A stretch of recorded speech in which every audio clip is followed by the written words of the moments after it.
पवित्रता, आभ्यंतर पवित्रता, विचारों की पवित्रता। पहले भी आपको मैंने ये बात बताई थी, पाप पुण्य का निर्णय क्रिया से नहीं होता। किसी क्रिया का नाम पाप पुण्य नहीं है, मन के संकल्प से पाप पुण्य होता है। किस संकल्प से कर रहे हो क्रिया, तो मन का संकल्प यदि पाप युक्त है तो वही कर्म पाप होगा, और मन का संकल्प पवित्र है तो वही कर्म पवित्र हो जाएगा। क्रिया तो स्थूल है, किस लिए कर रहे हो, संकल्प क्या है। अब देखो, हम आपको क्या बताएं। एक बार दिल्ली में हमारी कथा हुई, बहुत पुरानी बात बताए, सन 90 की बात है, 1990 की बात आपको करें। तो बड़ा भव्य पंडाल बनाया आयोजकों ने। तो उस जमाने में 10 लाख रुपए का पंडाल बनाया, सन 90 में। तो हमने उनसे कहा कि इतना पैसा पंडाल में लगा दिया। तो आयोजकों ने बताया, बोले गुरुजी, यहां एक कथा और हुई थी पहले।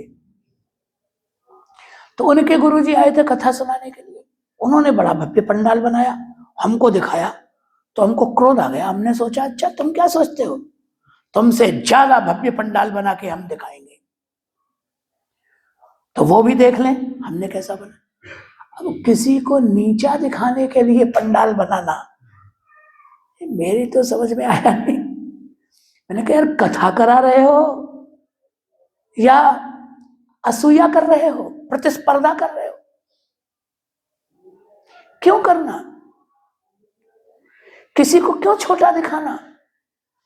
क्रिया वही है, संकल्प खराब है तो वो कर्म अच्छा नहीं होगा। संकल्प यदि पवित्र है तो वही कर्म पवित्र हो जाएगा। तो शौच का अर्थ है मनसा वाचा कर्मणा, पवित्रता का चिंतन और पवित्र व्यवहार, इसी का नाम। फिर मैं एक एग्जांपल आपको दूं। धोबी का धुला हुआ कपड़ा स्वच्छ हो सकता है, पवित्र नहीं हो सकता। उस कपड़े को पहन के आप सेवा में ठाकुर जी की में नहीं जा सकते।